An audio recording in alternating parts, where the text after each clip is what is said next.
Halo guys, assalamualaikum warahmatullahi wabarakatuh. Kembali lagi bersama saya Bagas Saya Madi Gatama dari Prodi Pendidikan Teknik Mesin Universitas 11 Maret dengan NIM K2520015. Jadi di sini saya akan mengulik tentang materi pemesinan. Nah, tentang materi pemesinan apakah itu? Langsung aja cek videonya yuk. Oke, jadi di sini saya akan membahas tentang mesin bubut.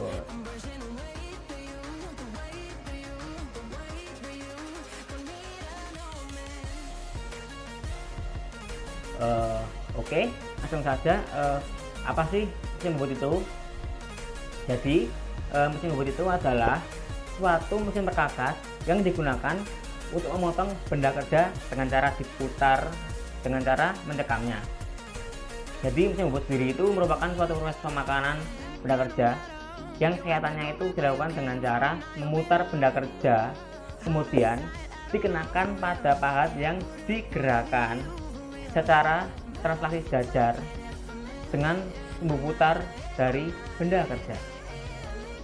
Gerakan putar dari benda kerja disebut gerak potong relatif, dan gerakan translasi dari pahat tadi yang digerakkan itu disebut gerak umpan. Oh iya, aku mau ngasih tahu tentang manfaatnya mesin bubut dulu nih. Jadi mesin bubut itu merupakan mesin perkakas yang memiliki populasi terbesar di dunia ini dibandingkan mesin perkakas lainnya seperti mesin press, mesin drill, mesin scrap, dan mesin perkakas lainnya. Oke, sekarang kita lanjut ke prinsip kerja. Nah, pada kali ini mesin bubut ini itu memiliki prinsip kerja yang sangat unik.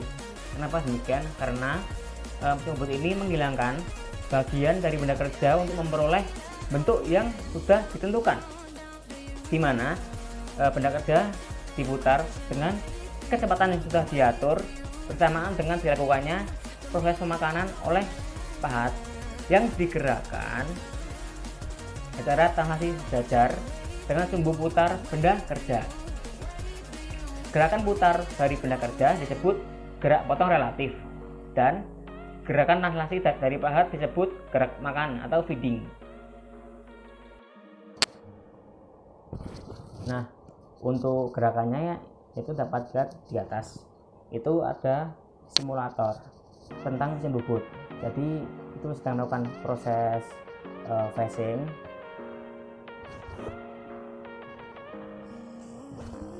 Lalu juga ada proses membubut rata.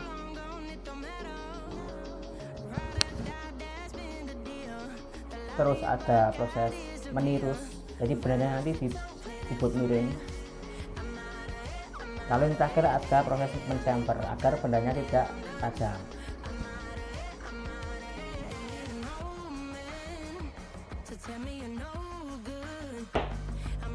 Oke, sekarang kita beralih ke mesin bubut berdasarkan dimensinya.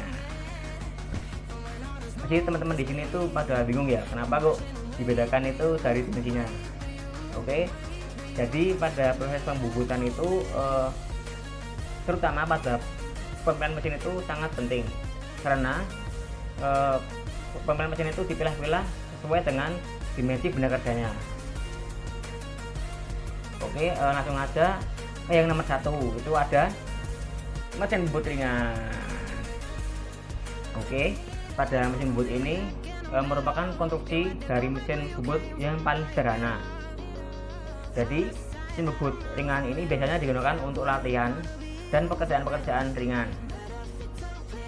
Mesin bubut ringan ini hanya dapat mengerjakan benda-benda berukuran kecil dan biasanya digunakan dalam industri rumah tangga saja. Yang kedua itu ada mesin bubut sedang.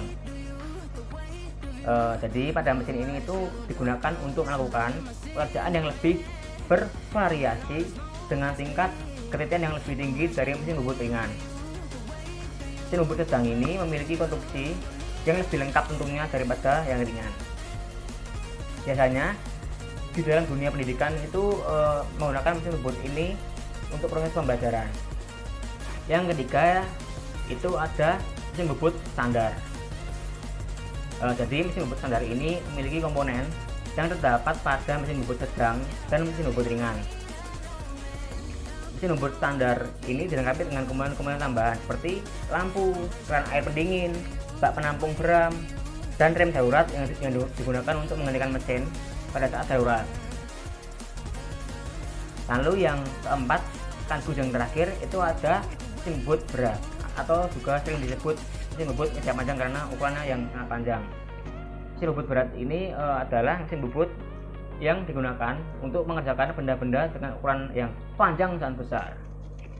Mesin bubut berat ini merupakan mesin bubut industri dengan ukuran dan daya yang jauh lebih besar dibandingkan dengan mesin bubut standar. Oke, sekarang kita beralih ke bagian-bagian mesin bubut. Secara umum, mesin bubut itu memiliki beberapa bagian utama. Yang pertama itu ada headstock atau kepala tetap. Headstock ini merupakan tempatnya transmisi gerak yang mengatur putaran yang dibutuhkan saat proses pembubutan dimulai. Yang selanjutnya itu ada tailstock atau orang memanggilnya kepala lepas. Tailstock digunakan untuk menyangga benda kerja yang panjang dan untuk kedudukan cakbor, primer, dan untuk proses pemesinan bubut tirus di mesin bubut. Lalu yang selanjutnya itu ada toolpost atau tempat pahat. Nah, di toolpost ini merupakan tempat rumah pahat. Jadi ini digunakan sebagai tempat dudukan pahat bubut dengan menggunakan pemegang pahat itu sendiri. Lalu ke bagian mesin bubut selanjutnya yaitu ada ulir pembawa. Jadi bagian ini tuh poros berulir panjang yang terletak sedikit di bawah dan sejajar dengan tepian, memanjang dari kepala tetap ke ekor. Dihubungkan oleh roda gigi pada kepala tetap dan rotasi yang dapat dibalik dengan spindle-nya. Oke, itu selanjutnya itu ada poros berjalan.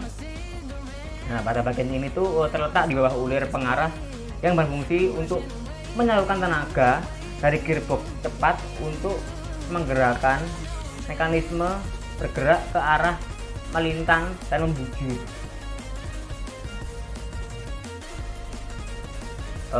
Oke, ke kanan lagi itu ada eretan. Eretan ini terdiri dari tempat pahat dan apron itu menjadi satu. Jadi ini berfungsi untuk menahan beban dan mengarahkan pahat potong. Eretan haruslah memiliki struktur yang kuat. Eretan ini memiliki dua crosslet yang berfungsi untuk mengarahkan pahat ke arah silang. Seperti itu. Wah, tak terasa tiba-tiba sudah penghujung pemaparan materi tentang mesin bubut dari saya. Mungkin cukup sekian pada pertemuan kali ini. Mudah-mudahan materi yang saya sampaikan itu bermanfaat. Kurang lebihnya saya minta maaf. Wassalamualaikum warahmatullahi wabarakatuh. Sampai jumpa pada pertemuan selanjutnya.